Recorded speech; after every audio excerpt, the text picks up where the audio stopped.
Bonjour à tous, bonjour et bienvenue dans la 5ème de couve, le podcast de débat autour du manga. Après nos meilleurs mangas 2021, après nos coups de cœur perso de l'année précédente, voici maintenant le top des rééditions de ces derniers mois. On a choisi 10 rééditions de manga et nous allons en discuter dans leur avenir. Mais on en a pris 10 parce que c'est un chiffre rond. Mais en vrai, de vrai, quasi toutes les rééditions concernent d'excellentes œuvres. On réédite pas des trucs moyens, enfin normalement. Oui. Donc c'est pas un classement à proprement parler, vous allez découvrir ça dans un instant.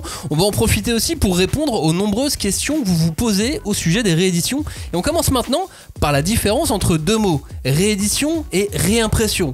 Beaucoup confondent, et c'est pas très grave, ça c'est du baratin de l'édition, mais ça veut pas du tout dire la même chose, Robin.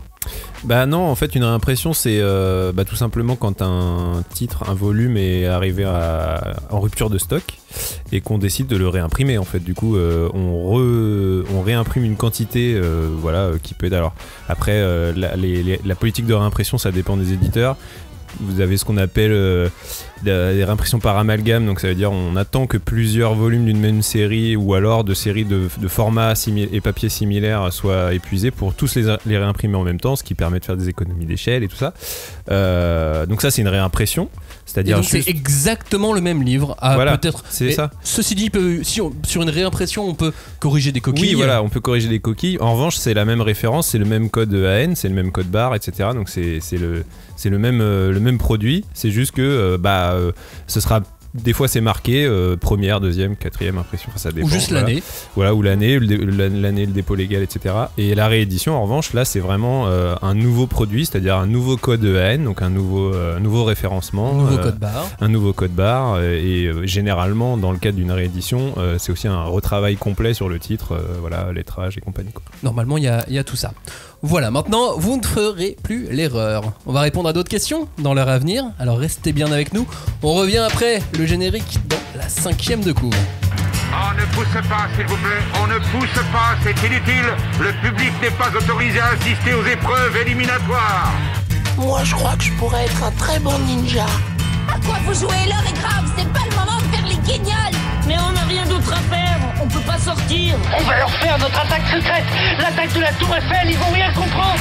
Et il faudra aussi parler des dessins animés, notamment des dessins animés japonais qui sont exécrables, qui sont terribles. Ah, les bâtards! Oh, this you crazy mother...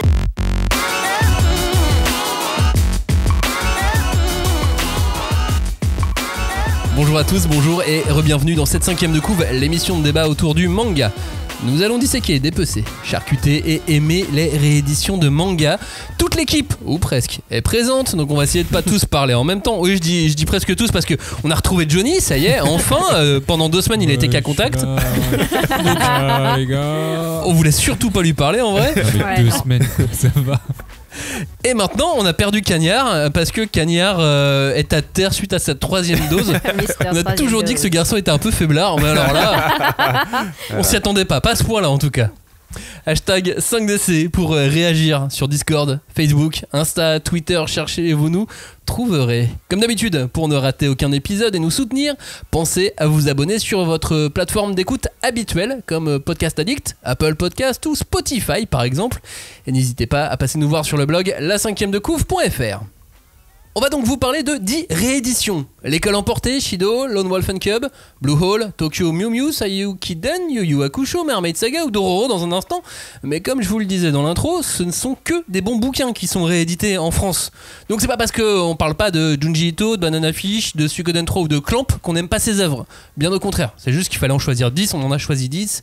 Un point c'est tout. Comme au début de cette émission, on va aussi répondre à certaines questions que beaucoup de lecteurs se posent sur ce marché de la réédition de manga. Normalement, à la fin, vous serez calés. Ou alors, vous aurez encore plus de questions parce que ça vous passionne. Ça aussi, c'est possible. On démarre donc avec Dororo, qui nous semble être ce qu'on pourrait appeler une réédition de classe. Celle qui peut porter des lunettes de soleil gigantesques en toute situation et à qui ça va super bien. Tu sais, des fois, tu essayes des lunettes de soleil, tu fais non, j'ai l'air d'un mongol avec ça, ça marche pas. Et bah voilà, quand t'as la classe, tu mets n'importe quelle lunette de soleil et ça te va. Bah Dororo, c'est un peu ce genre de réédition, Robin. Bah ouais, puis tu sais, tu vous disais les lunettes de soleil, c'est un peu la collection Tezuka, c'est les Wayfarers de l'édition de manga. C'est-à-dire que c'est la gamme complète, ils se ressemblent tous, mais en même temps ils sont tous classe. Tu vois, tous les titres de Tezuka qui rentrent dans cette nouvelle gamme chez Delcourt, c'est édition un peu grand format, cartonné, un peu intégrale. Alors là, Dororo c'est en 2 volumes, mais voilà, ouais, c'est vrai que c'est une chouette manière de redécouvrir ce manga culte de Tezuka. Alors ce qui est intéressant aussi dans le cas de Dororo, c'est que la plupart des Tezuka qu'on avait eu jusqu'ici, c'était plutôt du Tezuka seinen, on va dire, des œuvres quand même beaucoup plus adultes. Dororo c'est un shonen, donc voilà, c'est aussi une manière de découvrir avec ce bel écran une autre facette de l'œuvre de Tezuka, donc c'est ça qui est très cool. Et on a eu aussi Search and Destroy la même année, l'adaptation j'en remets une couche sur ce manga parce que j'avais beaucoup aimé, par Kaneko de ce manga, donc c'était cool, on avait à la fois la manière de découvrir l'adaptation par Kaneko et l'œuvre d'origine en même temps la même année, c'était chouette quoi. Et moi ce que je trouve intéressant, et c'est aussi pour ça qu'elle a la classe, la réédition de Dororo, c'est effectivement qu'elle s'inscrit dans une politique de collection, dans une logique de collection. Et je trouve que quand t'es collectionneur, les rééditions c'est quand même des bouquins super intéressants. Ouais. Et quand t'as une collection comme ça avec des bouquins qui ont un format, une charte, et qui ont tous la même tête. Classe, ouais, c'est ça. Dans une bibliothèque, ça rend très bien. Je suis d'accord. Et même ils ont fait Ping Pong aussi qui est dans cette même idée. J'espère qu'ils vont en faire d'autres. Avec le petit tranche-fil, le signet, le truc qui fait que c'est un joli bouquin, tu vois, la petite fable soignée quoi. Ouais, c'est pour ça que je parlais de réédition de classe dans une large collection comme ça me fait penser moi au. Alors c'est positif de la manière dont je vais le dire, mais à la bibliothèque de mes aïeux. C'est un peu. Oui, c'est ça exactement. Ouais. J'allais dire, c'est la Pléiade de Tezuka, quoi. Enfin, la Pléiade du manga, c'est un peu la gamme Tezuka. C'est un peu ça, quoi. Mais voilà, c'est aussi pour ça qu'on voulait parler de Dororo, d'autant que c'était un manga qui était quasiment introuvable. J'ai jamais lu la fin, moi. Alors la fin, le tome 2 là, il arrive là normalement. Il a été reporté au moment où on enregistre cette émission, mais normalement quand vous l'écoutez, vous devriez avoir votre tome 2. Ouais. Normalement, si c'est pas encore reporté, ça reste quand même encore la galère en ce moment. Et puis non, mais voilà, avec la couverture rigide, l'impression d'avoir un manga, d'avoir quelque chose de différent dans les mains. Ouais. C'est un manga, c'est ton manga, mais c'est différent quand même. Non, et puis ils ont réussi un truc fort, c'est que elles sont quand même assez confortables à lire, je trouve, les intégrales Tezuka, malgré le volume et le fait que c'est quand même des pavés. Bon, Dororo, il est un peu moins pagineux que les autres, mais je trouve que ça reste des objets qui sont manipulables et qu'on peut lire de manière confortable, quoi. Bah, ça va être une des questions qu'on va aborder indirectement dans cette émission, c'est que souvent les rééditions comme cette réédition de Tezuka, c'est des gros pavés. Ouais. Et donc le confort de lecture, si habituellement vous lisez les bras tendus, non. Vous allez muscler vos bras. Bah voilà, c'est deux choix. Soit on utilise Tezuka et autres pour. Voilà. Et alors moi sur les Tezuka, typiquement, j'enlève la jaquette, quoi. C'est impossible, je peux pas les lire avec la jaquette, quoi. C'est mon petit tips, je vous le donne. Mais alors du coup, tu lis assis, posé sur le bureau ? Non, ça dépend. Non, ceux-là, ça va, j'arrive à les tenir en main, mais c'est vraiment la jaquette qui me gêne en général, mais sinon ça va. Je sais pas, oui, est-ce que j'enlève la jaquette ? Moi, oui. Ça se trouve, je le fais naturellement, mais je m'en rends même pas compte. Je le fais pas sur mes mangas normalement, mais je sais qu'il y a des gens qui le font, mais moi je le fais vraiment que sur les petits formats, je le fais jamais, moi. Moi je le fais. Ah ouais, tout le temps ? Ouais, c'est trop chiant, ça me glisse des mains. Et souvent, je lis dans le métro, du coup, moi je lis à une main. En gros, vous voyez pas là parce que il fait le signe des rockers. Mais en gros, je fais en sorte que le manga soit coincé entre mon pouce et mon petit doigt. Ah ouais, là c'est technique. Et je tourne les pages avec mon le pouce. Tu pourras nous faire un schéma seulement. Est-ce que tu pourras publier un schéma ? Je vous ferai une vidéo cette semaine. Un TikTok. Mais tu fais quoi avec ton autre main ? Je la mets dans ma poche et il fait froid. Non, il joue. Et je veux pas toucher les gens en fait. Ou alors parfois il faut que je touche la barre et là j'ai pas le choix. Et là, ça me fait chier, mais j'ai pas le choix. Mais du coup, non, je fais qu'à une main mes mangas dans le métro. Alors que moi, je prends les mêmes transports en commun, mais j'utilise mes deux mains. Mais c'est là où Max, pour revenir sur un sujet sérieux, désolé, mais tu mets le doigt sur quelque chose d'intéressant, c'est qu'effectivement, les rééditions aussi permettent de magnifier un petit peu le moment. Enfin, je sais pas comment dire, mais c'est-à-dire que tu lis pas à l'arrache, à moitié en vrac sur ton canapé, tu vois. Enfin, t'essaies de faire. Tu sacralises ton moment de lecture. C'est un peu plus sacralisé. Oui, clairement, le Dororo de Tezuka, je l'emporterai pas dans le métro. Oui, pas dans le métro, mais le canapé aussi. Canapé, oui. Oui, mais ce que je veux dire, c'est que tu passes un bon moment, tu te dis, bon, allez, voilà, on se pose, tu te mets bien. Clémence, elle est un peu couchée sur le côté comme une aristocrate romaine. Avec le raisin comme ça. Comme la fille dans Titanic, quand elle pose rose. Non, mais moi j'avais l'édition de Planète, j'ai eu dans le métro là, les 3 tomes. Sérieux ? Mais non, bien sûr que non, c'est pas vrai. Bien sûr que non, ça va pas. J'ai eu une crise cardiaque là, une mini. Tu sais, dans la poche, il y en a qui transportent leur manga dans les poches, tu vois. Oui, moi j'ai des grands manteaux. Le Lone Wolf Club là dans la poche, c'est pas mal. Mes manteaux d'hiver peuvent tenir un manga de taille normale. Pas un Tezuka. Oui, mais tu fais pas ça pour tes belles rééditions classe. Planète sera réédité une fois de plus en 2022. Encore, oh là là, il s'arrête jamais. Bah oui, mais tout le monde l'a pas lu, alors ça tombe bien. Bah oui. D'ailleurs, en parlant de Dororo, pour revenir un petit peu sur le sujet, celle-ci a donc été reportée à plusieurs reprises déjà pour le tome 1, là pour le tome 2 également. Pourquoi certaines rééditions sont systématiquement reportées comme ça ? C'est quoi les bails ? Bah, il peut y avoir plein de raisons. On avait fait une émission avec Benoît Huot de Glénat pour parler d'Akira notamment, où il y avait eu pour le coup pas mal de reports, et il nous avait expliqué, voilà, ça peut être... sur des problématiques très techniques de fabrication d'encre spéciale qui servent à avoir telle couleur qui ne sont pas... Bah voilà, vu qu'on n'utilise pas les mêmes encres en France et au Japon, bah, ça peut créer des décalages de chromie qui doivent se régler. Tout ça, ça prend du temps. Ça peut dépendre de l'ayant droit, ça peut dépendre... Par exemple, les Sailor Moon et certains Clamp ont mis beaucoup de temps à sortir à cause de ces problèmes de couleur et à tel point qu'ils devaient donc faire des facsimilés, si vous voulez, des exemplaires prototypes, tests, qu'ils devaient envoyer à Clamp. Et elle, personnellement, elle validait si c'était le bon Pantone, le bon doré, le bon... Elles sont voilà, très pointilleuses à ce sujet, et elles veulent pas que leurs œuvres soient proposées dans de mauvais écrins, quoi. Bah c'est bien. Et puis c'est bien, mais du coup effectivement ça reporte et ça peut frustrer les fans. Et puis là, bah il y a eu le Covid aussi, ça a forcément aussi provoqué plein de choses, plein de reports. Bien sûr. Pour X raisons, la pénurie de papier dont on a déjà parlé aussi dans l'émission. Le matériel qui disparaît. Le matériel. Parce que quand on parle de réédition, on parle de vieux bouquins. À une époque où tout n'était pas numérisé. Les fichiers n'existent pas. Et les ayants droit, les éditeurs japonais, n'ont pas forcément numérisé les œuvres. Et ils n'ont pas forcément les planches non plus. Parce qu'au Japon, on n'a pas le même rapport qu'en France avec les planches d'artistes. Oui, apparemment. Tu vois, nous ça peut être quelque chose qu'on va aujourd'hui. Alors, ça a un peu changé depuis le temps, mais à l'époque, c'était pas ça. À l'époque, ils dessinaient tellement de planches qu'ils les donnaient, certaines parfois ils les jetaient. Oui, il y avait une masse vraiment énorme de. C'était pas de l'art, voilà. C'était pas quelque chose qu'on gardait, c'était pas quelque chose qu'on sacralisait spécialement. Donc, forcément, il y a du matériel qui a disparu. Donc, qu'est-ce qu'il faut faire dans ces cas-là ? Il faut scanner des anciennes éditions. Et ben non, il faut tout redessiner. Il faut redessiner on reprend un auteur. Et... Dans ces cas-là, il faut scanner en HD avec des super scanners. Alors aujourd'hui, on a des bons scanners, mais rappelez-vous de ça, il y a 20 ans. Il faut scanner une à une toutes les pages. Il faut les cleaner. Voilà, c'est ça. Il y a les problèmes d'ayant droit aussi. Parce que parfois, alors, t'as deux choses. T'as parfois les auteurs qui, justement, pour les vieilles séries, sont à un certain âge et n'ont pas envie de faire peser sur leur famille la gestion des droits, des droits à l'étranger, etc.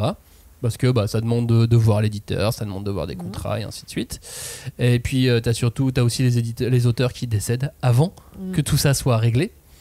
Et là aussi, ça peut poser encore d'autres problèmes et ça peut faire des ralentissements, et ça explique aussi pourquoi il y a des séries qui soit ne sont pas rééditées ou soit mettent des années et des années à être rééditées. Et là aussi, c'est très compliqué. Et puis parfois, il y a juste des gens relous dans le travail.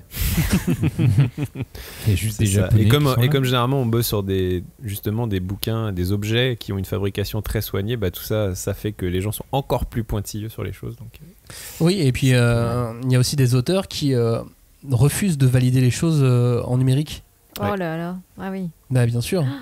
Non mais en fait c'est vraiment du cas par cas. En fait, en fonction des auteurs, ça. etc. Ou même des des maisons d'édition. Peut-être t'as déjà un premier obstacle à passer pour dire je voudrais rééditer en français, parce que de l'autre côté ils ont des demandes du monde entier, quoi. Bien sûr. Vous êtes qui, vous ? Ah oui. Genre ah oui, la France. Mais c'est même si on nous regarde plutôt positivement au Japon. Bien sûr.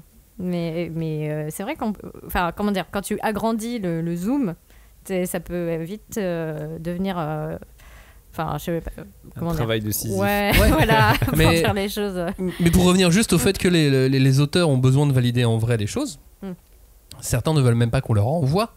Donc, il y a l'étiquette, les rapports avec leur propre éditeur et ainsi de suite. Donc, tu veux faire le bouquin de Jean-Michel.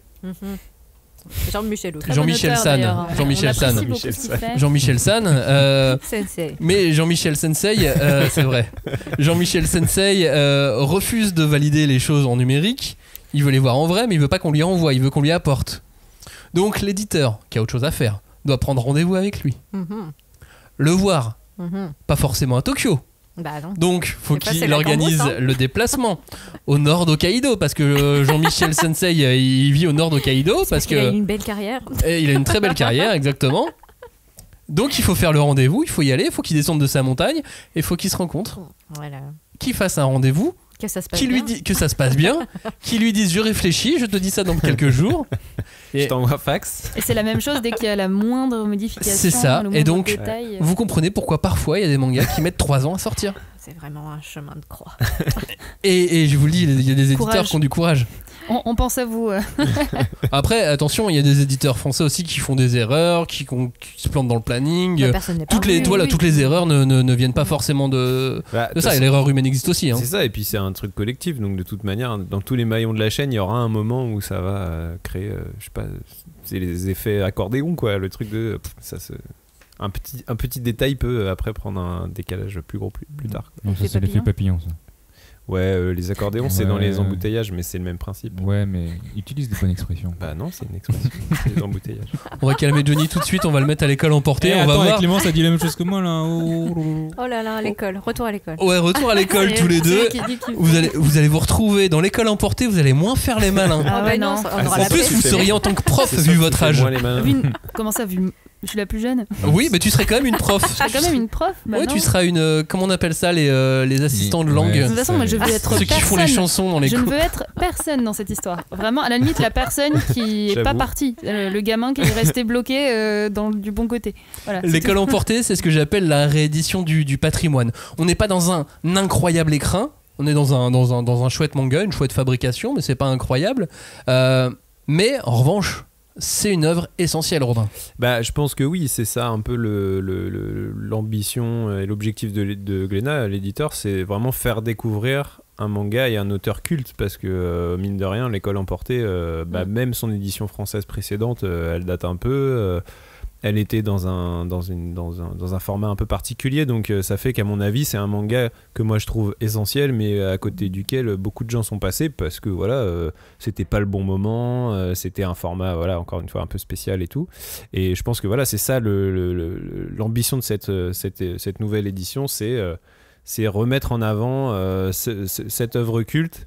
Et moi j'ai qu'une hâte maintenant, déjà que cette édition se termine parce qu'elle est très cool, et c'est qu'après on réédite Baptism, l'autre série de Kazuo Umezu dans le même format, quoi. Ouais. Julie, qu'est-ce que tu penses de cette édition ? Moi j'ai trouvé que le format était très sympa parce qu'effectivement c'est le premier modèle, je pense, c'était qu'on a eu nous, c'était calqué sur un modèle japonais qui est le format Bunko et qui est donc une sorte de mini poche. Enfin, c'est très petit en fait. Ouais, c'est tout petit. Mais il n'y a que Glénat, je crois, qui a fait ce format. Je suis pas sûre. Je pense que non. Moi j'ai quelques Tezuka qui sont dans ce format. Peut-être Tonkam aussi, t'as raison. Pour le Nanaï. Mais excuse-moi, je t'ai coupé. Des Tezuka comme ça un peu, qui étaient déjà old school en fait. Et donc moi je trouvais que c'était bien, ça lui rendait une certaine justesse parce que ça va permettre à plus de gens de s'attaquer à Umezu. Et en plus, toi tu disais que c'était il était arrivé au mauvais moment, mais en plus c'est quand même une niche, c'est du manga d'horreur, quoi.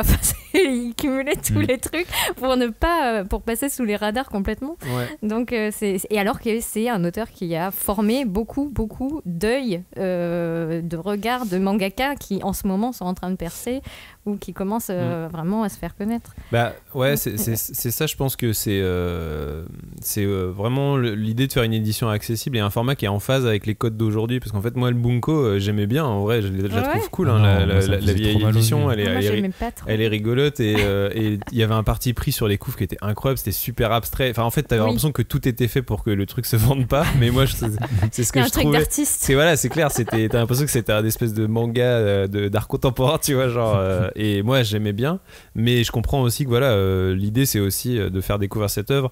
Kazuo Umezu, mine de rien, il y a quand même un éditeur qui est le Lézard Noir, qui a quand même permis aussi, c'est un éditeur qui fait plutôt des formats un peu plus roman graphique, on va dire, et c'est quand même un éditeur qui a beaucoup participé au fait de remettre en avant des auteurs comme ça, notamment avec Je suis Shingo, qui était paru dans plutôt un format assez joli, assez bel écrin, quoi. Et donc voilà, Kazuo Umezu, aujourd'hui, je pense que si t'es un lecteur de manga un petit peu éclairé et que tu veux t'intéresser à l'histoire du manga, c'est un auteur qui est incontournable, donc c'est cool que moi, à titre personnel, ce que je trouve comme sa meilleure œuvre, qui est L'École emportée, soit dans une édition en phase avec les codes d'aujourd'hui, c'est cool, quoi.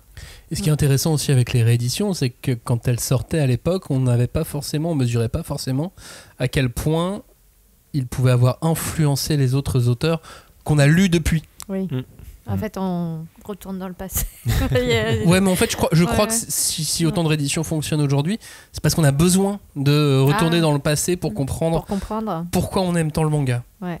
Je pense qu'il y a de ça. C'est vrai qu'on fait un travail inversé, en fait. Aujourd'hui, mais il y a tellement de nouveaux lecteurs aussi depuis quelques années que je pense que, comme tu dis, on a besoin de comprendre, on a besoin aussi d'avoir je sais pas comment expliquer, mais l'univers étendu en fait du manga et pas juste les titres qui marchent bien, mais si on veut creuser pour avoir les références aussi, tout simplement. Moi, c'est ce qui me passionne, tu vois, de trouver la première image, le premier gars qui a imaginé que telle expression, il fallait la dessiner comme ça, ou c'était Zuka. Ouais, en général c'était Zuka, c'est vrai. Mais il y en a d'autres après lui qui ont rendu le manga subtil, en fait. C'est ça, et c'est effectivement sous cet angle-là, tu peux dire on a besoin d'avoir cette bible, en fait. En général, pourquoi on réédite un manga en ce moment ? Pour la thune. Voilà pourquoi. Parce que oui, pour la thune. Ouais. Pour effectivement le patrimoine, mais pour quelles autres raisons ? Peut y avoir des raisons événementielles, ça peut être tu vois, un anniversaire, une date un peu spécifique. Je pense que c'est l'anniversaire de ma petite fille. Non mais voilà, un événement, l'avenue d'un auteur dans le cadre d'un événement particulier. C'était le cas de Akira pour le coup. C'était concomitant avec la venue d'Otomo, quoi. Tsutomu Nihei pour Blam aussi. Avec Blam. Donc voilà, il y a plein de raisons. Je pense que la première, mais c'est un peu ce que tu avais dit en intro, Max, c'est que c'est une grande œuvre et qui mérite en général d'avoir une nouvelle forme, quoi, qui lui permet soit de métamorphose, tu sais. C'est ça. Mais qui lui permet soit d'être accessible à un plus grand nombre, soit d'obtenir une forme qui lui rend justice, tu vois. Mais je pense que, à mon avis, la raison première, c'est que c'est une grande œuvre et qu'elle mérite d'être éditée. Après, il y a plein d'autres raisons. Comme les adaptations à la télé, en série animée, en film. Gun, si ça a été réédité, c'est parce qu'il y avait la sortie d'Alita, exactement. Ouais, bien sûr. De toute façon, ça c'est beaucoup dans les romans. Toi, Dune, ils ont refait toutes les couvertures pour coller au film. Dès que généralement t'as un film, t'es presque sûr que le livre il va être édité avec la couverture. C'est vrai qu'en manga, nous, c'est quelque chose qui est un peu plus récent, donc on a moins l'habitude, donc on se pose plus la question de pourquoi on le fait. Mais en vrai, dans tous les autres arts qu'on a, le DVD, t'as des nouvelles éditions tous les jours. T'as l'impression que t'as des nouvelles éditions de films. Je crois que le pire, on y est habitué, tu vois. Les éditions collector de Retour vers le futur. Je crois que j'en vois 10 par an maintenant. Tous les ans, Elles ont l'air toutes cool, en vrai. Il y a des bonnes idées, mais c'est vrai que il y a des gens qui doivent toutes les acheter. Ouais. Après, et qui ont beaucoup de DeLorean. mais là il y avait les Lego en plus, il y avait DeLorean en Lego. En plus. Et après, dans les raisons, parfois c'est quand la première édition a été foirée aussi. En termes de vente, ou en termes de vente, ou en termes arrêt aussi de commercial, ou alors on a tenté un truc, ça n'a pas marché, on n'est pas très content et on veut retenter. Enfin, il y a aussi que tu parlais d'erreur, Julie, mais là aussi, non, c'est toi, Robin, qui parlais d'erreur peut-être. Oui, qu'on corrige. Tous les deux. Ouais. Demon Slayer. Les rôdeurs de l'année. C'est vrai qu'on va peut-être en parler, mais c'est vrai que Panini a un peu une image à redorer, à se racheter un petit peu par rapport à un certain nombre de ses titres. Et donc c'est pour ça qu'il y a beaucoup de rééditions Panini on va parler d'une réédition Panini dans un instant. Clémence, je voulais juste aussi donner un autre petit élément de pourquoi on réédite un manga. Parce qu'on arrive en fin de stock de son impression et que plutôt que de réimprimer, on réédite. Ça arrive aussi. Oui, ça peut être une décision stratégique commerciale, tout simplement. Ouais, mais attends, ça veut dire que ça coûte très moins cher de rééditer que de réimprimer ? Non, mais c'est que tu anticipes un meilleur retour sur investissement. D'accord. Clémence, si on parlait un peu de Panini, t'étais motivée. Sido, c'est la réédition qu'on n'attendait pas parce qu'on connaissait très mal l'œuvre. Ah oui, moi je connaissais pas du tout, très clairement. Après, je vais être honnête, comme la majorité en fait des rééditions qui sont sorties cette année, et même les années précédentes, Sido, oui, en fait, une belle découverte de ce que j'ai compris, puisque j'ai fait mes petites recherches, parce que je ne le savais pas, donc que l'édition avait été stoppée par Panini, et qu'en fait, quand ils ont réédité, ils ont décidé un peu de garder la même traduction, donc ils n'ont pas non plus fait un travail complet, c'est-à-dire ils n'ont pas tout remanié depuis le début, avec pareil, même police que la précédente édition. Mais ils ont juste fait la couve quand même en mieux. Et je crois la première page, j'ai pas de souvenir de la première édition de Sido, mais apparemment c'était un peu, on va dire catastrophique, mais pas ouf. Vraiment. Non, c'était vieillot. Oui, voilà. Ça a mal vieilli. En fait, c'est ça aussi. C'est que finalement. Les codes changent et changent vite, voire même de plus en plus vite, je pense. Donc, on va avoir peut-être de plus en plus de rééditions rien que pour l'aspect esthétique, finalement, d'un manga. C'est pas encore vraiment arrivé, mais oui, ça pourrait être possible. Enfin, là, du coup, ils sont pas fait chier, quoi. Ils ont repris la même trad et la même police. C'est bien de faire des économies. Non, mais du coup, ils ont changé la couve pour que ça soit plus vendeur, mais à l'intérieur, ils ont laissé la même chose qu'avant, quoi. Si elle était bien. Fonctionne, oui, c'est ça. Vraiment, ça fonctionne. C'est assez sympa. Le premier tome en particulier, et c'est vraiment. Moi, j'ai trouvé une très grosse claque. J'ai lu le premier truc, je suis là, oula, d'accord. Après, c'est des histoires de samouraïs, ça fonctionne toujours. Donc voilà, je pense que c'était une très bonne décision de rééditer ce titre. Mais c'est vrai que Sido, moi, tu m'aurais dit fais une liste de rééditions importantes qui vont marcher. Jamais je l'aurais mis dedans. Oui. Ouais, mais il y avait Noin qui vient. Il y avait, ouais. Voilà. Il était un peu revenu sur le devant de la scène aussi. Et il va revenir l'année prochaine. Il revient tout le temps maintenant. Il va revenir. Je ne peux pas vous en dire plus, mais il va revenir l'année prochaine avec 2020. Des titres que vous connaissez, des titres que vous connaissez pas. L'année prochaine. Oui, cette année en fait. Oui. mais je me disais bien qu'il y avait un petit prochainement dans l'année. En fait, non, mais c'est vrai. On n'est pas en 2021. Et on enregistre vraiment cette émission en 2022. Précisons que c'est juste une erreur que je viens de faire. Donc oui, c'est vrai qu'ils ont pas fait un énorme travail, mais c'était important de remettre Sido en avant. Oui. Ne serait-ce que pour la qualité de son auteur. Est-ce qu'un éditeur peut faire une réédition s'il n'a pas édité le titre auparavant ? Parce que là, c'est Panini qui avait fait la précédente de Sido. C'est lui qui fait la nouvelle. Mais ça aurait pu être chez un autre éditeur. Est-ce que c'est possible ? Oui, on a plein d'exemples. IMHO, ils font pas mal de trucs comme ça. Non, attends, je confonds. Non, Naban. Oui. Ils font pas mal ça. Naban, ils sont spécialisés dans les vieux titres aussi. Ouais, mais du coup, souvent, ils rééditent des titres des titres qui n'étaient pas à eux, tu vois. Donc, c'est vrai que ça peut arriver. Ça peut être, du coup, là, dans le cas de cet éditeur-là, c'est carrément une ligne éditoriale. C'est-à-dire que c'est... nous, on réédite et on fait découvrir des œuvres. Oui, parce que Destination Terra, ça n'avait jamais été édité en France auparavant. Oui.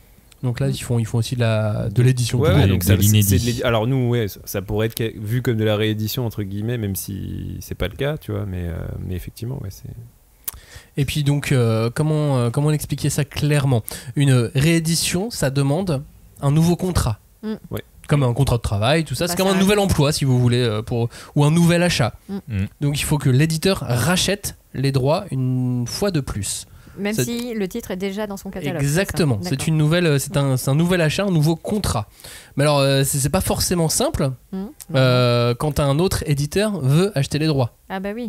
Parce que dans ces cas-là, l'éditeur doit demander au premier éditeur. Alors, l'éditeur japonais doit demander au premier éditeur si lui-même ne veut pas participer. Oui, c'est ça. Parce qu'il a une. Il a une primo, je sais pas comment dire.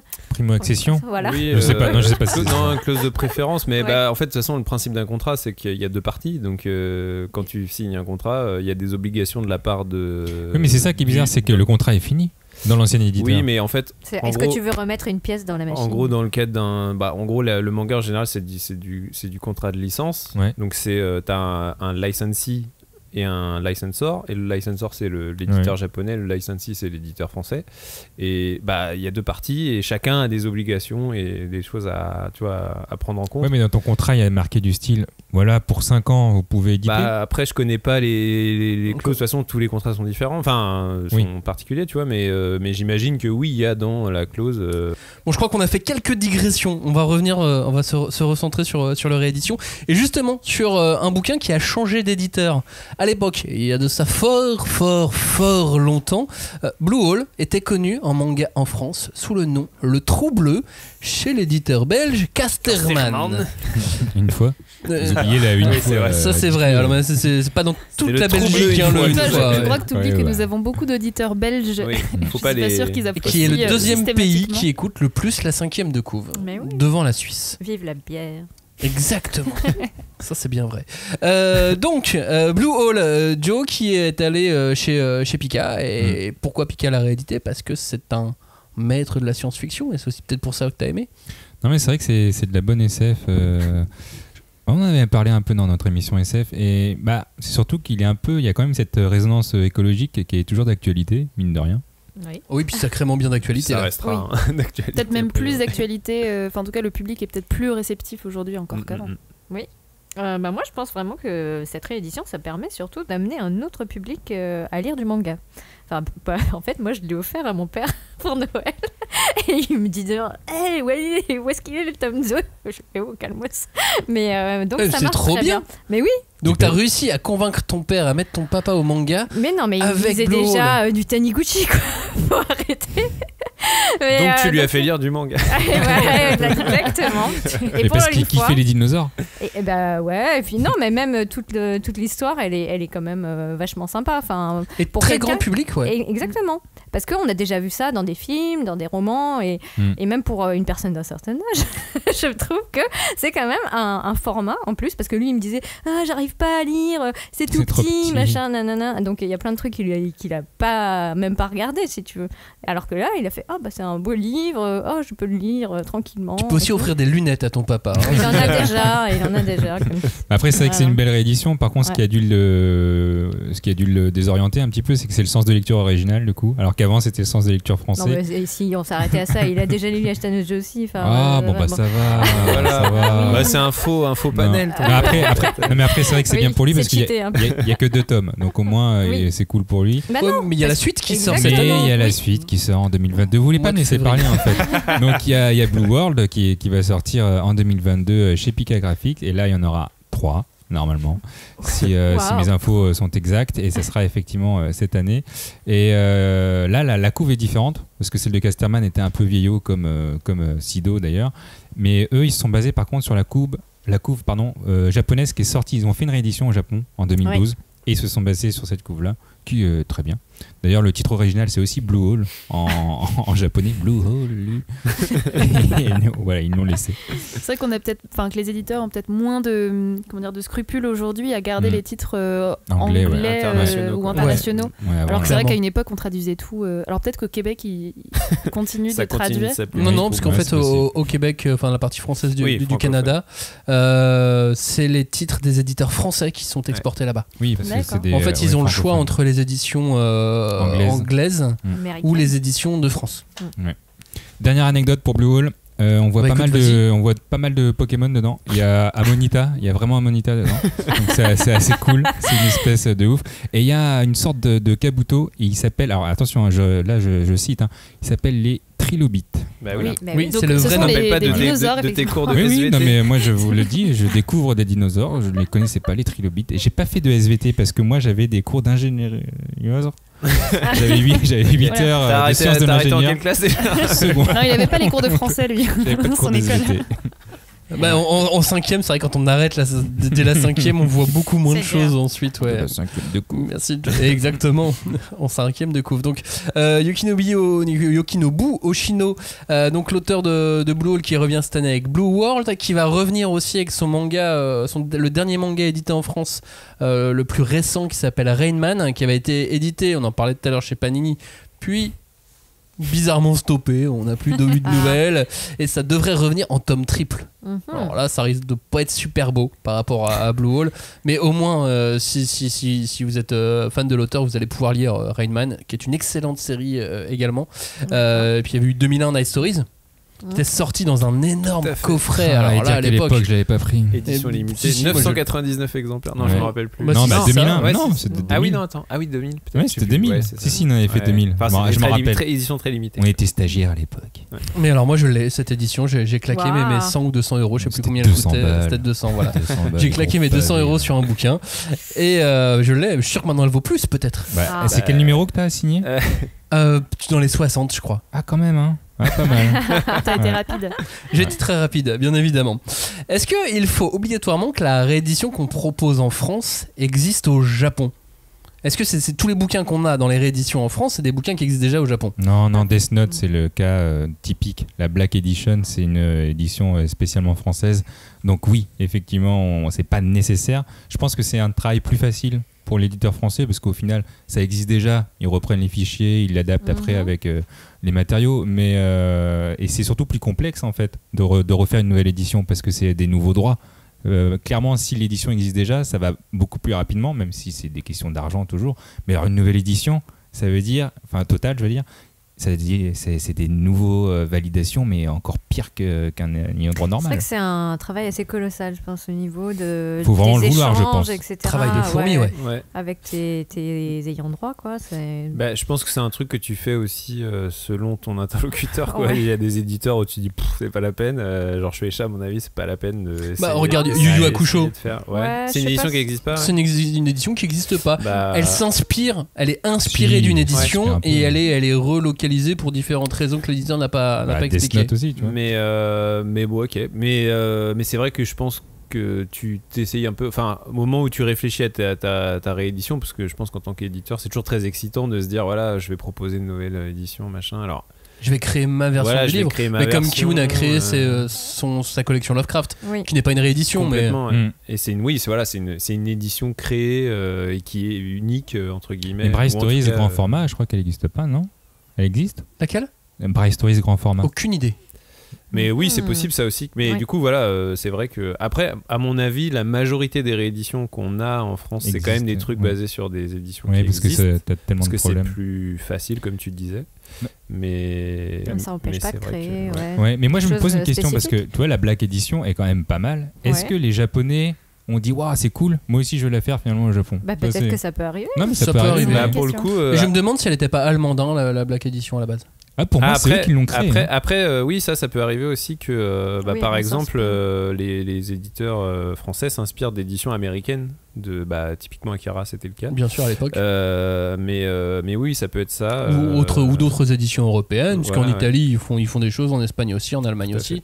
Donc tout est possible.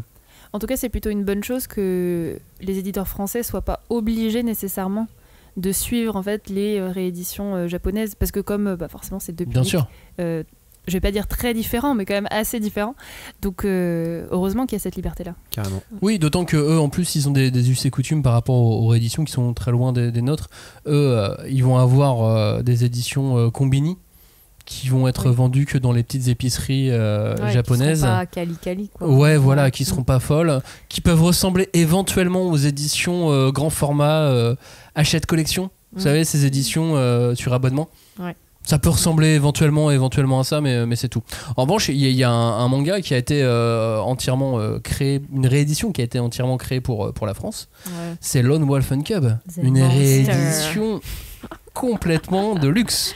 Wow. Là, ouais, Robin, on est d'accord que c'est un niveau luxe à ce niveau-là.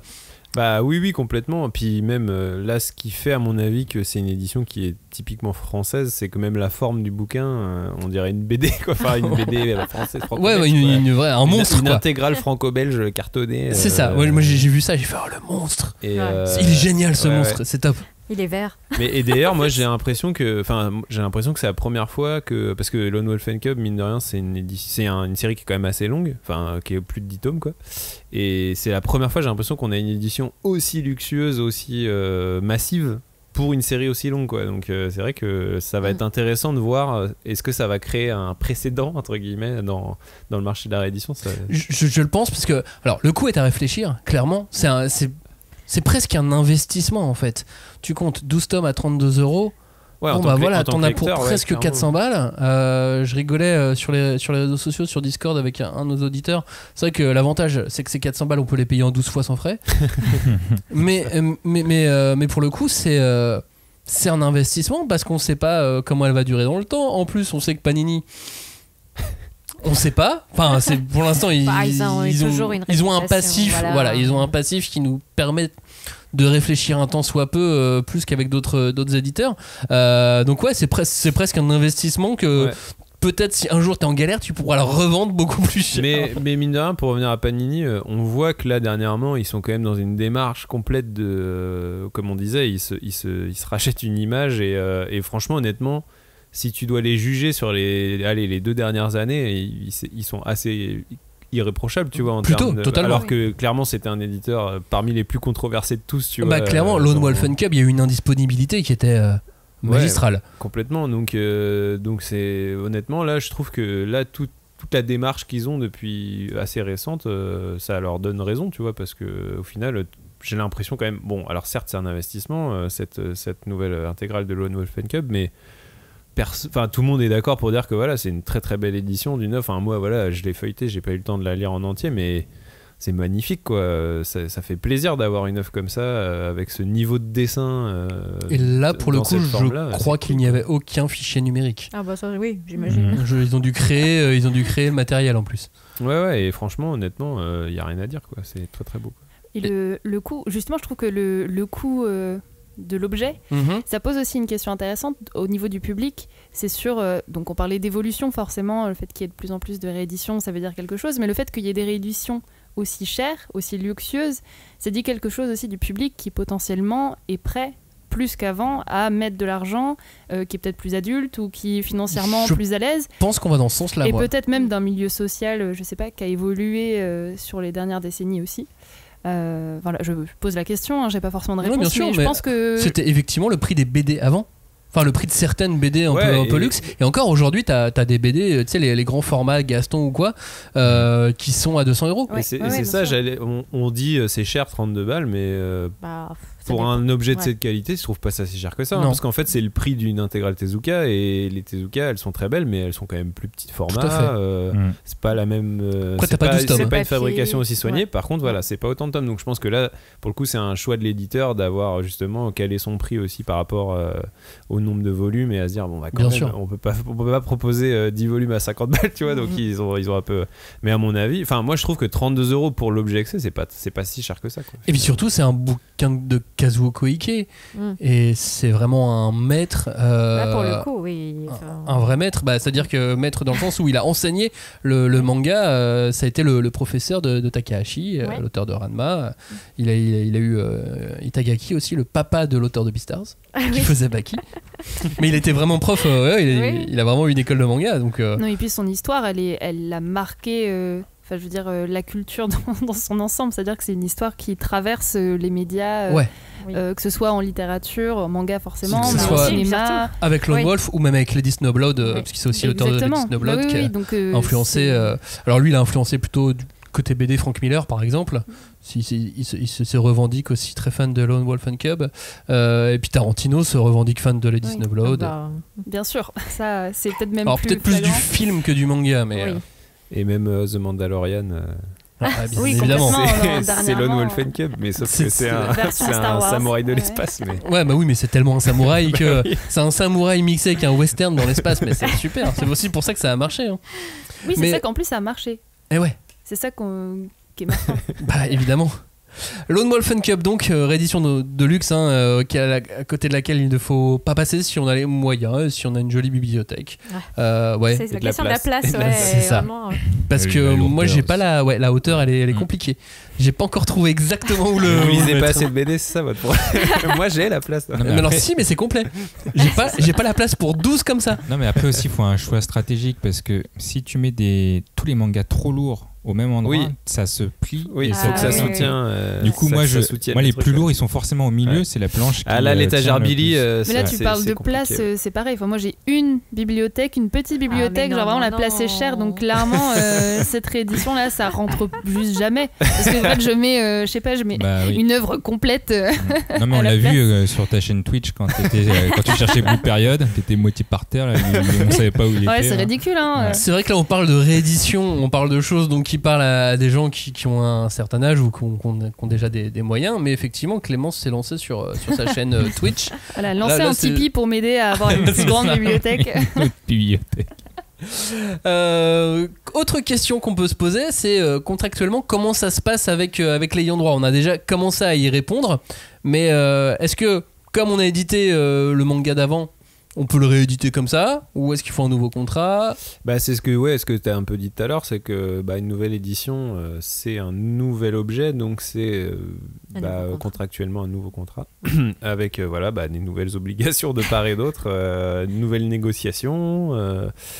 C'est un nouveau deal, quoi. C'est un nouveau deal. Donc, et puis d'autant plus, j'ai l'impression maintenant que la réédition, ça devient vraiment un marché à part entière. Forcément, ça crée des nouvelles. Réfléchir au volume. Et des nouvelles concurrences, des nouvelles concurrences, des nouveaux entrants qui arrivent. On parlait un peu de ceux qui construisent leur ligne éditoriale sur ça. Naban, Mangetsu. Alors ils construisent pas que sur ça, mais ça fait c'est en partie sur ça. Mais effectivement, je pense que de leur boulot, quand Mangetsu il est venu un petit peu taper dans les produits, dans les œuvres de Junji Ito, Tonkam, Delcourt Tonkam, ça a pas dû.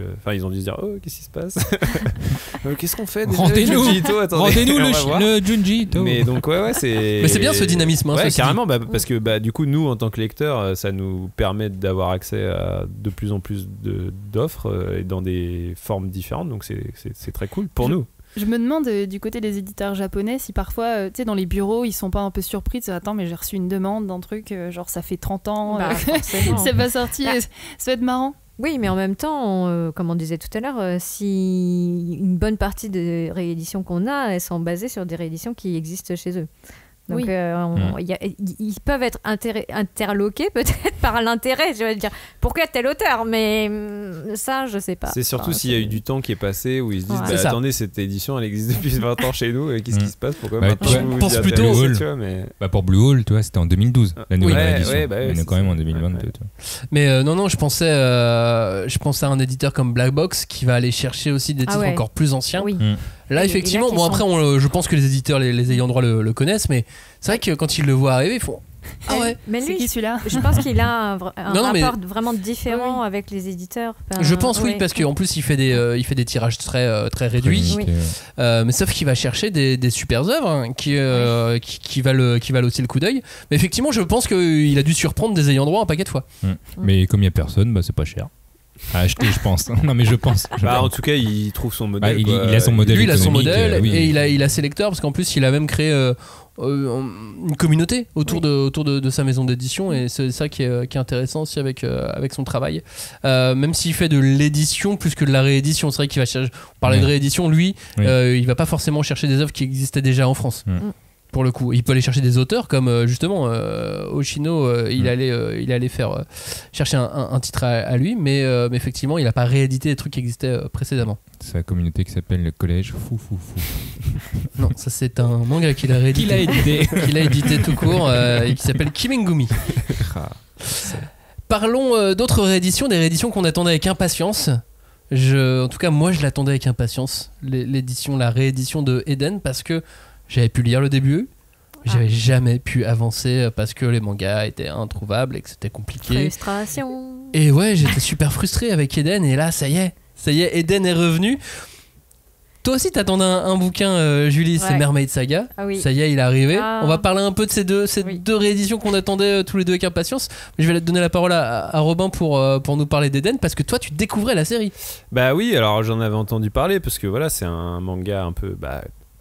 relativement culte quand même, on peut le dire, et moi je l'ai découvert avec cette nouvelle édition, et honnêtement ça a été instantanément un coup de cœur. Je dirais même que c'est même déjà c'était par rapport à l'émission qu'on avait fait sur le top 15 de l'année, moi c'était le manga que j'avais le mieux noté, Eden, sauf que c'était une réédition donc ça rentrait pas dans le top, mais moi c'était vraiment mon manga préféré que j'ai lu l'année précédente, et puis je dirais même que ça rentre même dans mes mangas préférés de tous les temps, quoi. Tu vois, c'est quand même rare de découvrir tu vois, maintenant un manga dont tu sais que ça va faire partie de tes œuvres de référence et que tu vas relire et tout ça, et j'étais vraiment hyper content de le découvrir dans ces conditions là, parce qu'honnêtement pour moi l'édition d'Eden qu'on a aujourd'hui, on est vraiment dans elle est un peu basée sur les nouvelles éditions que Panini a fait récemment, notamment avec 20th Century Boys et ce genre de choses, même Banana Fish, il me semble que c'est un peu c'est un format, ils ont un peu essayé de standardiser une espèce de gamme de réédition de mangas d'auteurs un peu cultes comme ça, et je trouve qu'on est vraiment sur un objet, moi en tout cas à titre personnel, c'est vraiment l'équation parfaite entre l'accessibilité en termes de prix, la dimension des planches qui rend hommage au trait de l'auteur, et en même temps voilà, une qualité de fabrication, les jaquettes elles sont jolies, il y a une créa et tout ça, et il y a un confort de lecture. Enfin, je trouve que c'est des mangas qui sont certes volumineux et tout, mais qui sont très agréables et très confortables à lire. Je parlais des intégrales Tezuka au tout début, mais celle-ci c'est encore plus, je trouve qu'on est vraiment dans un registre encore plus de cette espèce de chaînon manquant entre le bel objet et le truc agréable et confortable à lire, et franchement je suis très content d'avoir découvert Eden avec un objet comme ça, quoi. Joe, qu'est-ce que tu en dis toi de cette édition d'Eden ? Ne vous laissez pas emporter par tous les propos de Robin. J'ai essayé de la tenir à une main et ça marche toujours pas. Ouais, dans le métro. Non, ça tient pas à une main, d'accord. Okay. Mais c'est vrai que non, mais j'avoue qu'il y a un très bon confort de lecture sur cette perfecte édition. C'est un très beau format, 14,5 cm de 21, donc c'est vraiment grand. C'est pas un manga. Ouais, c'est l'édition perfecte quoi qu'on appelle. Mais moi comme Robin, par contre, je ne connaissais pas du tout. Mais alors, pas du tout. C'est-à-dire que je ne savais pas que c'était culte, je ne savais pas qui était cet auteur. Moi, j'adore le manga, mais je suis nul, d'accord. Donc, Eden, je connaissais pas. Et c'est vrai que moi, je suis tombé sur un truc de science-fiction. C'était trop cool. Le pitch, c'était les virus et tout. Je me suis dit, actualité, très bien. Pour le coup, ils n'ont pas fait exprès, mais là, ça tombait bien. Oui, quoi. Ça tombait vraiment bien. Alors, contrairement à Sido, par contre, ils ont tout refait. La couve, le sens original, nouvelle traduction, nouveau format, c'était super cool. Il y a même un marque-page offert dans chaque tome. Tout à fait. Et j'ai eu peur parce que mon tome 4, je trouvais pas le marque-page, mais il était tout à la fin caché dans les pages. Donc regardez bien. Si jamais il n'y est pas, vous pouvez le renvoyer par contre. Et je suis d'accord, c'est super important. Ouais. Et dans les 20th Century Boys, à chaque fois, je vérifie. Important. Non, c'est super important.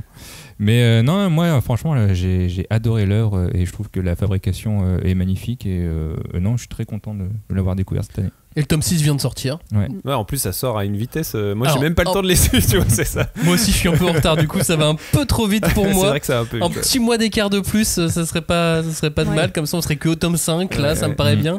Mais je sais que le tome 7 arrive au mois de mars. Enfin, j'avoue. Il faut se dépêcher quand même. Faut un rythme un peu. Ouais, puis maintenant on est un peu dans la folie du est-ce qu'il va être collector, est-ce qu'il va être réédité ou pas, donc il vaut mieux le prendre maintenant.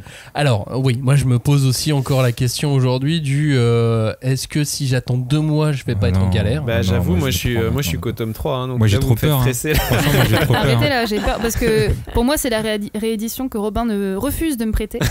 Voilà. Elle est trop lourde. Épaules. En même temps, tu lui voles des bouquins, donc.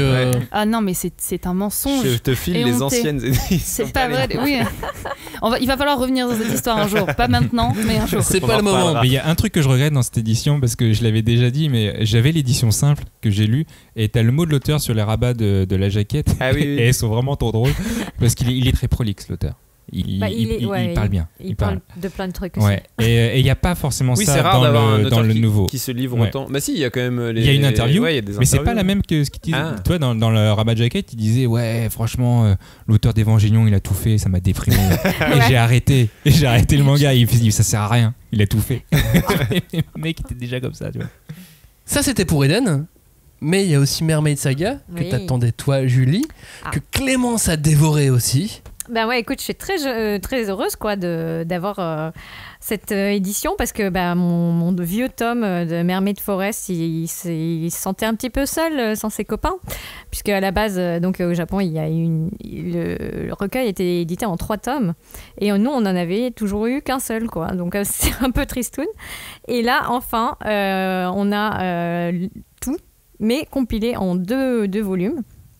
Et en tout cas, un super nouvel format qui ressemble à celui d'Eden en termes de hauteur. Ouais, je pense. Peut-être un peu moins grand, mais en tout cas, il était déjà un format un peu plus grand qu'un manga normal dans l'ancienne édition. Donc ça aussi, c'est cool parce que je peux les mettre côte à côte et genre ça va.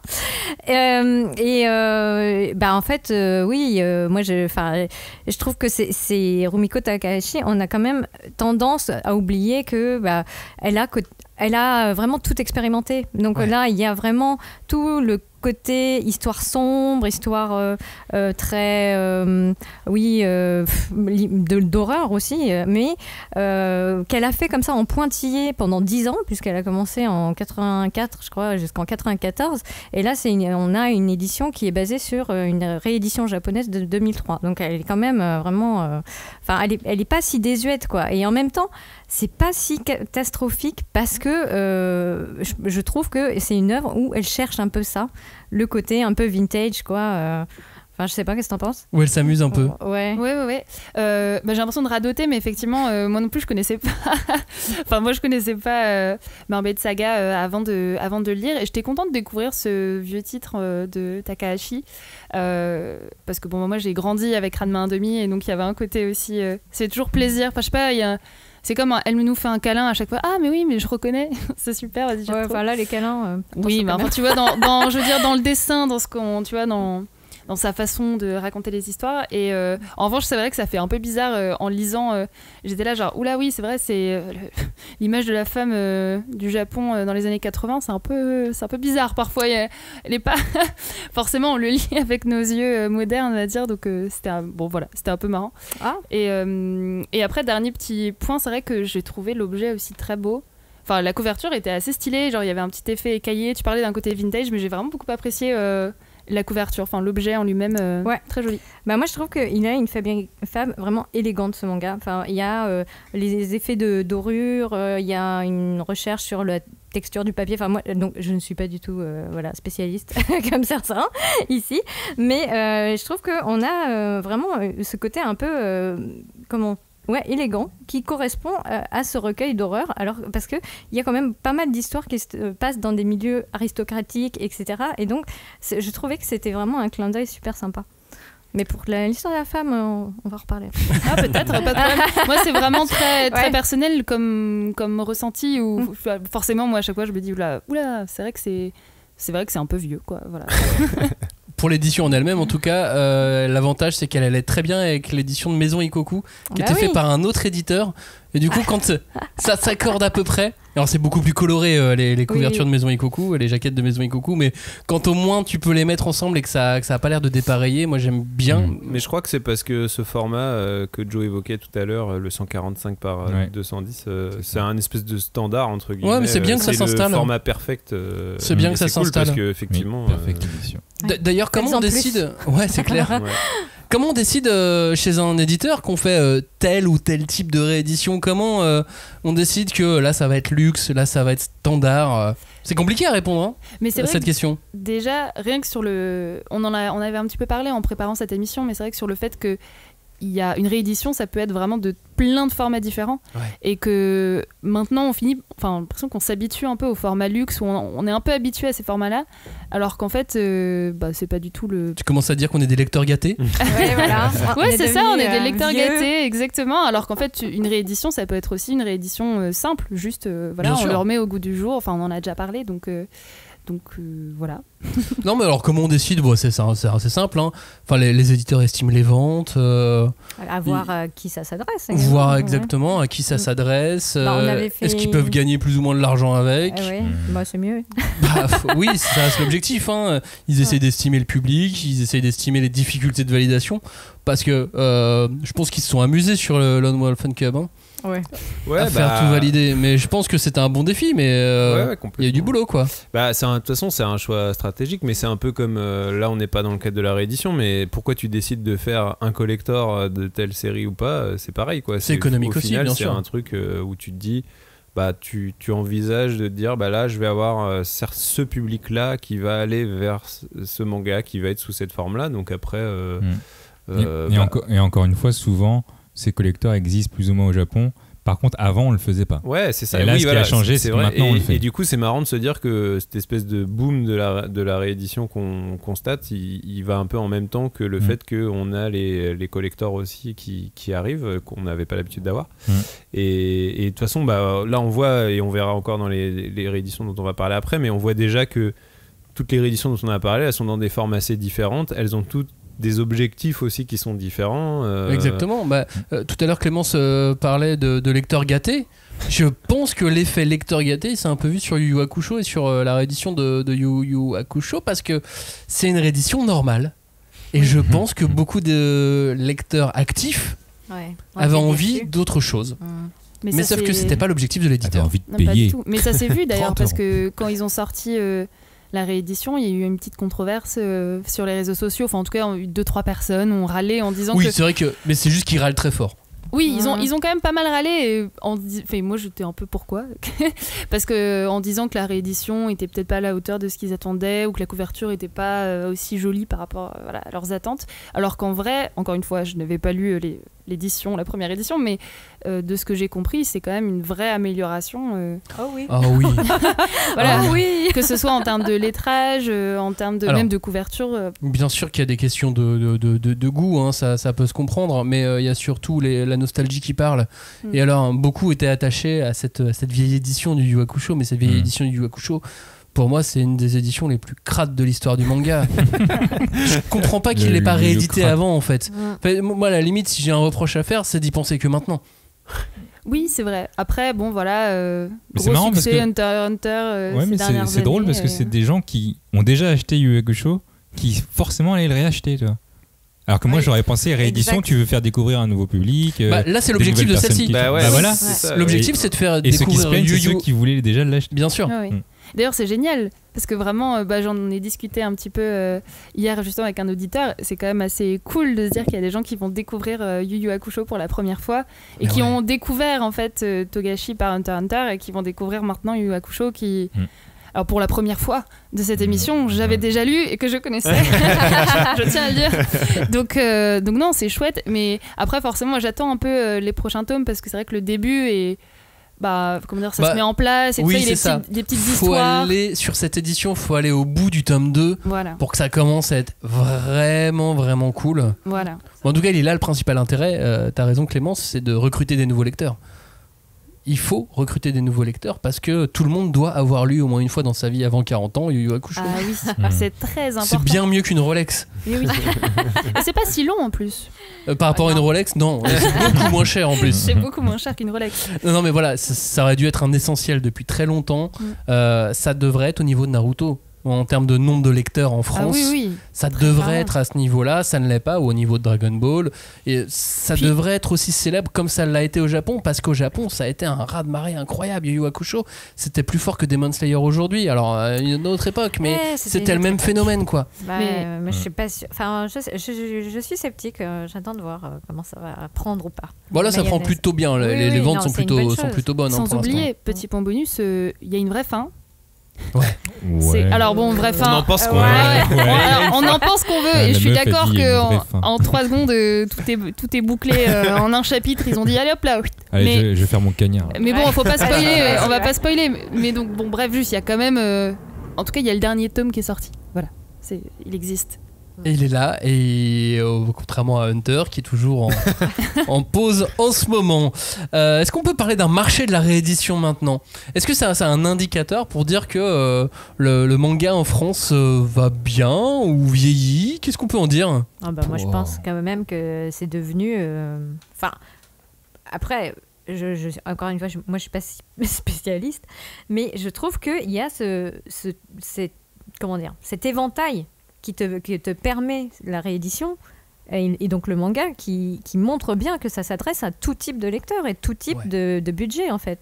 Et que tu peux aller sur des choses qui ont été publiées déjà il y a je sais pas combien d'années, ou des choses très récentes, ou bien où tous les styles aussi sont représentés finalement.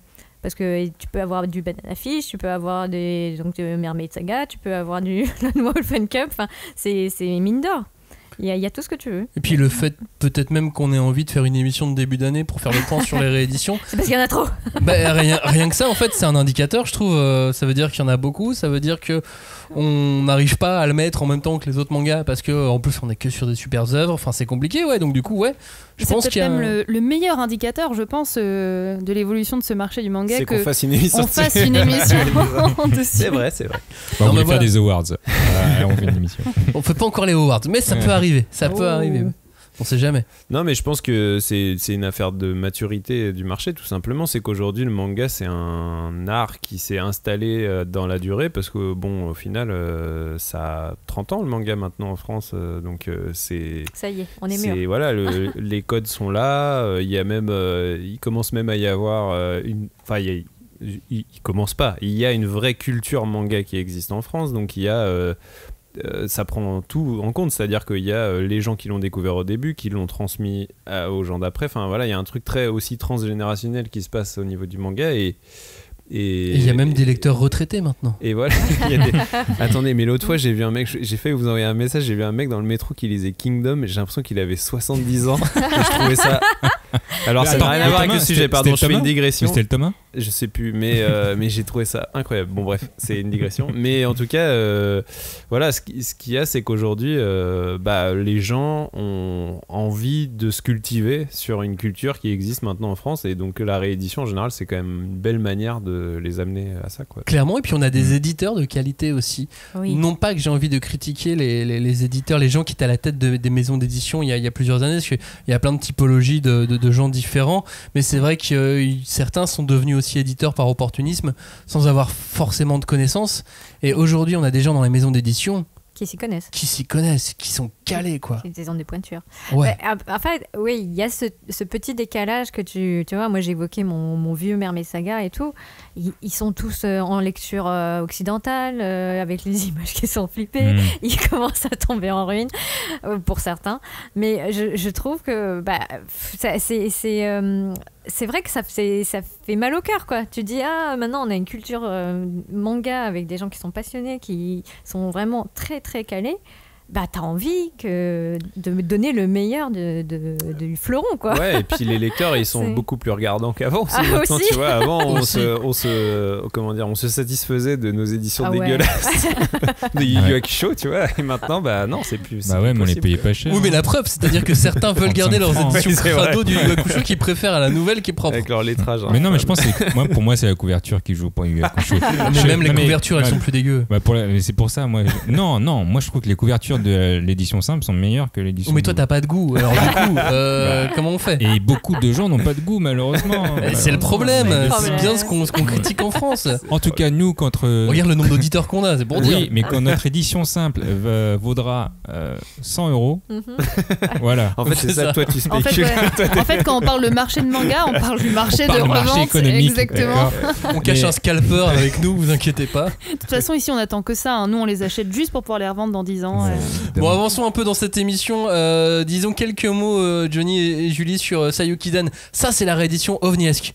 OVNI, ça a apparu, ça a disparu, c'est revenu. Ça a pas fait beaucoup de bruit. Mais alors, quelle œuvre, quel bouquin de fou. Ça fait waouh. Excuse.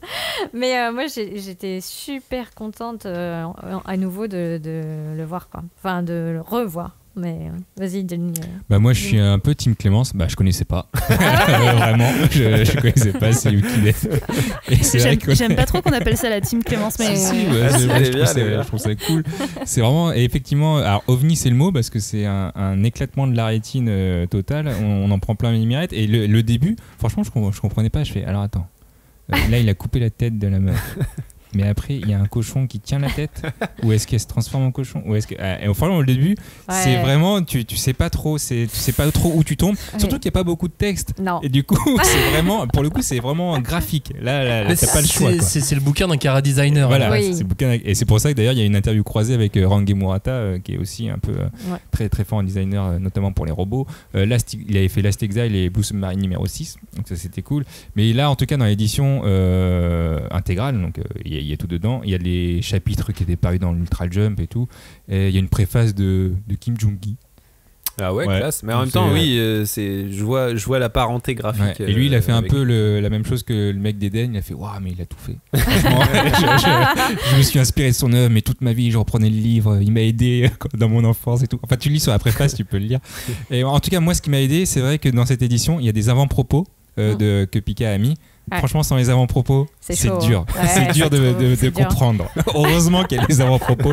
Lisez-les bien. C'est ça aussi le travail d'un éditeur. Ouais. C'est de rendre une œuvre compréhensible, claire et accessible. Oui, en fait, c'est vrai que c'est plus un roman, enfin, pas roman graphique, mais je sais pas comment dire, une espèce d'objet graphique qui illustre le voyage en Occident. Oui, parce que ce sont des extraits et il n'y a pas de texte, ou très peu, parce qu'il y a des clins d'œil en fait, à des passages qui sont très connus, et, ou plus ou moins connus. Et c'est vrai que nous, on a en plus ce biais de connaître le voyage en Occident grâce à Dragon Ball. Donc, c'est vrai que c'est pas le meilleur... c'est pas le plus représentatif, quoi. Et là, ça non, mais là, c'est effectivement une version de Dragon Ball bien punk. C'est un mythe en fait, et là tu sens bien le côté mythologique du truc, ça t'assoit vraiment quelque chose. Et moi à l'époque en fait quand il était sorti, j'étais trop jeune donc j'avais pas pu acheter. Ouais, c'était sorti en France en 2002. Ou en tout cas je me disais je vais pas acheter ça parce que c'est trash and boobs quoi. Je crois même qu'une fois j'avais dit je regarderais bien et tout, et puis après ça fait un peu bon ok, j'ai des goûts bizarres, maintenant je les assume, mais je trouve que c'est un très bel objet, et que à nouveau le dessin de Terada voilà, il avait besoin d'un écrin comme ça pour faire une sorte de résurrection, mais elle a Son Goku quoi, genre, mais c'est un ovni tout en couleur, grand bouquin, pareil l'édition est plutôt chouette, ça à l'époque ça avait été édité par Delcourt, et maintenant c'est aux éditions Pika. C'est un grand bouquin, c'est un grand bouquin, c'est du 17 cm 24, donc il n'est pas dans les standards. On voit que Joe est très au taquet sur les centimètres. Oui, parce que moi, en fait, dans la réédition, ce qui est important pour moi, c'est quand même les centimètres. Que ça rentre dans la bibliothèque. Tu sais que c'est la façon dont on lit les bouquins l'important, hein, c'est pas la taille. Le poids. Mon argument, fabrication. Ce qui est important, c'est la fabrication. Merci Johnny. Dernière question, est-ce que la réédition est une obligation pour un éditeur afin d'étendre ses droits sur la licence? Est-ce que s'il veut pouvoir continuer d'éditer un bouquin, il doit absolument acheter une réédition? Oui, moi c'est une question que je me posais, parce que je me suis dit parce que j'ai entendu cette histoire de les Spider-Man par exemple, on en refait un nouveau où on fait un reboot parce que 20th Century Fox a la licence et ils sont obligés de le refaire s'ils ne veulent pas la perdre. Sony. Voilà, c'est un truc que j'ai entendu. Sony. Ouais, Sony. Mais après, je connais pas les détails des relations contractuelles entre Sony et l'éditeur français. Mais en gros, l'obligation d'un éditeur, en général, je sais plus quel est le numéro de la clause, mais c'est l'exploitation permanente et suivie. Donc ça veut dire qu'il faut que le livre, dans la durée de la cession de droit, puisqu'en gros, l'achat d'une licence d'un manga, c'est une cession de droit. Donc c'est l'éditeur japonais qui cède ses droits à un éditeur français pour exploiter cette œuvre sur le territoire français. Ça a une durée qui peut être, alors je connais pas les, mais il faut qu'il soit 5, 7, ça peut être 12, 5 5 ans, et donc en gros il y a une clause d'exploitation permanente et suivie, c'est à dire que pendant la durée de la cession, imaginons 5 ans, ça veut dire que pendant 5 ans il faut que cette licence là soit toujours disponible. Donc, si et si jamais un lecteur a envie d'acheter ce bouquin, il faut qu'il puisse au moins le commander, tu vois. Et sauf que ça c'est ce qu'on disait en introduction d'émission, des fois il y a on arrive à ce qu'on appelle des ruptures de stock, c'est à dire qu'il y a un volume d'un manga qui va être épuisé. Sauf que réimprimer une très petite quantité, parce que si c'est une série qui marche pas très bien commercialement, tu vas pas le réimprimer en énormément d'exemplaires, et du coup réimprimer en très peu d'exemplaires un volume, ça peut coûter plus d'argent que ça va t'en rapporter. Donc du coup en tant qu'éditeur, des fois tu ne le fais pas. Voilà. Et c'est à ce moment-là que tu te poses la question de du coup, est-ce que si je réédite la série dans une autre forme, avec un autre modèle économique que je vais peut-être vendre plus cher, et puis aussi le fait que ce soit une réédition, ça apporte une nouvelle lumière sur la série, donc ça te permet aussi d'atteindre un nouveau public. C'est à ce moment-là que tu te poses ces questions-là aussi, quoi. Et en plus, l'avantage d'une réédition par rapport à une réimpression, c'est que tu as une remise en avant en librairie. Oui, voilà, exactement. Si tu fais une réimpression, alors même si maintenant certains libraires spécialisés vont jouer le jeu et vont savoir que c'est une réédition, ils vont prévenir leur clientèle et ainsi de suite, mais le gros avantage, c'est pas le cas dans tous les magasins, et donc le gros avantage de la réédition, c'est que tu reviens en tête de gondole. Ouais. Alors qu'avec une réimpression, tu reviens dans les stocks. Ouais. Exactement. Ouais, c'est ça. Et puis tu peux redébloquer aussi une stratégie marketing. Bien évidemment. Et toucher ce que disait Robin à l'instant. Yotsuba, ça avait été une réimpression fait grâce aux fans. Et pour le coup, c'est pas une réédition. Par contre, je pense à Dream Team, ils ont changé. Au Dream Team, avant, c'était édition simple. Et au bout d'un moment, ils sont passés en édition double. Mais ça, c'est. Alors, ça fait effectivement en général, comme ce que je disais tout à l'heure pour Rain Man de Hoshino, ça fait l'objet d'un avenant contractuel en général. Et c'est parce que le manga se vend pas du tout, et que ils essayent de trouver des solutions, l'ayant droit et l'éditeur français, pour pouvoir finir la série. Et ça, c'est plutôt une bonne chose. Kurokawa l'a fait aussi sur d'autres titres. C'est ça, c'est pour être aussi respectueux envers les lecteurs. De toute façon, ça, c'est un accord entre l'ayant droit et l'éditeur français. En gros, ils se mettent d'accord en disant, comme disait Max, ça n'a pas marché. Voilà. Et il faut quand même que les lecteurs puissent lire la série complète. Et honnêtement, même quand ils font ça, les éditeurs, en vrai, ils perdent de l'argent. C'est juste qu'ils en perdent moins que ce qu'ils avaient prévu, tu vois. Mais ça permet au moins de faire en sorte que les lecteurs aient une œuvre complète. Mais après, il y a plein de choses qui sont compliquées, des détails qui nous échappent. Parfois, des détails vraiment infimes qui sont très particuliers, vraiment sur une œuvre précise ou sur la relation professionnelle entre deux éditeurs. Ouais. Tu voulais dire quelque chose, Julie? Oui, mais je pense pas que ce soit très pertinent. Enfin, je me disais juste que c'était génial d'avoir l'objet manga qui permet en fait, tu vois, d'ouvrir toutes ces options, parce que c'est sérialisé, parce que tu sais jamais si tu vas acheter pour 17 ou 34 tomes ou 90, enfin, et il y a une espèce de, tu vois, tu joues un peu, enfin jouer, c'est un mot un peu péjoratif quand on parle de business, excusez-moi, mais il y a ce truc de est-ce que t'es prêt à tenter l'aventure, quoi. C'est l'avantage des rééditions, c'est qu'au moins, et en plus, là, l'éditeur, il sait. Et voilà. Il sait sur quoi il s'engage, et c'est aussi pour ça que c'est rassurant pour un éditeur la réédition, et pourquoi il se lance autant, c'est parce que la réédition, tu sais combien t'as de volume, alors que sur une série, quand t'es un éditeur, que t'achètes une série normale qui vient de se lancer, ça fait 2 tomes qu'elle est dispo. Et puis oups, scandale au Japon. Et voilà. Ou alors oups, c'est interminable, t'auras 190 tomes. Super. Et ça marche pas du tout en France. Tu vois, il y a plein de choses comme ça. L'avantage au moins des rééditions, c'est que tu peux faire ton business plan, appelez ça comme vous voulez, sur un certain nombre d'années. T'as déjà toutes les sorties, tu sais où aller. Et du coup, c'est très spécifique quand même au manga. Exactement. Ouais. Donc ça, c'est cool. Moi, j'attends juste pour la 3e fois la réédition de Eureka. Est-ce qu'elle va se finir? je prie chaque année. Mais bien sûr qu'elle va se finir. Et après, alors, l'éditeur français n'est pas obligé de lancer une réédition s'il ne le souhaite pas. Rien n'empêche l'ayant droit de mettre la pression. Oui, bien sûr. Ouais. Encore une fois, c'est toujours des relations professionnelles, des relations de business. Donc, imaginez ce que vous pouvez avoir dans les relations business, les relations professionnelles avec des clients ou avec des collaborateurs, avec des sociétés tierces ou des prestataires. Voilà, tout peut se passer exactement de la même façon dans le manga, mais adapté au milieu, adapté au business et à tout ce baratin éditorial. Allez, dernier petit titre, le 10e. Alors celui-ci c'est un clin d'œil quand même. Alors on parle pas de Clamp malheureusement, mais on va parler quand même de Tokyo Mew Mew. J'avais envie qu'on en parle, Clémence. Est-ce que c'est la réédition pour les enfants? Ah bah je sais pas, je saurais pas dire. Est-ce que tu le connaissais? On tient. Alors justement, je commence toujours par ça de toute façon. Alors je connaissais, mais je l'avais pas lu. En fait, je regardais l'animé quand j'étais petite. Voilà, donc pour moi c'est un peu le moment nostalgie. Alors je tiens à dire, petite, je voulais Sayuki. C'est pas le même game. On n'a pas le même, effectivement pas la même enfance. Alors que moi j'étais pas petit, mais je regardais quand même Tokyo Mew Mew, tu vois. Moi je regardais Mew Mew. C'est peut-être ça le plus inquiétant. Mais de toute façon, à cette époque, moi je regardais juste pour les histoires d'amour, hein, donc vraiment. Je regardais. Ah oui, alors que c'est plein d'action Tokyo Mew Mew. Ouais, non mais enfin après c'était cool. Elles se battent et tout, elles sont trop cool. Non, bien sûr, puis il y a les chats. Voilà. C'est toujours sympa les chats. Voilà, donc moi c'est plus moment nostalgique. Après, je sais pas du tout si c'est pour les enfants ou pas. En fait, c'est un vrai classique pour enfants, mais je me pose vraiment la question. Est-ce que c'est les enfants qui vont Est-ce qu'ils l'ont réédité pour le faire lire à une nouvelle génération d'enfants, ou est-ce qu'ils l'ont réédité pour faire plaisir aux nostalgiques comme Clémence? Bah les deux. Tu peux avoir des gens nostalgiques comme Clémence qui ont des enfants et qui veulent leur c'est faire vrai que c'est ça. Exactement. Bah, je pense que t'as la bonne cible en tête. C'est exactement ça. C'est si j'avais eu des enfants à mon âge, bah peut-être que j'aurais acheté Tokyo Mew Mew pour eux.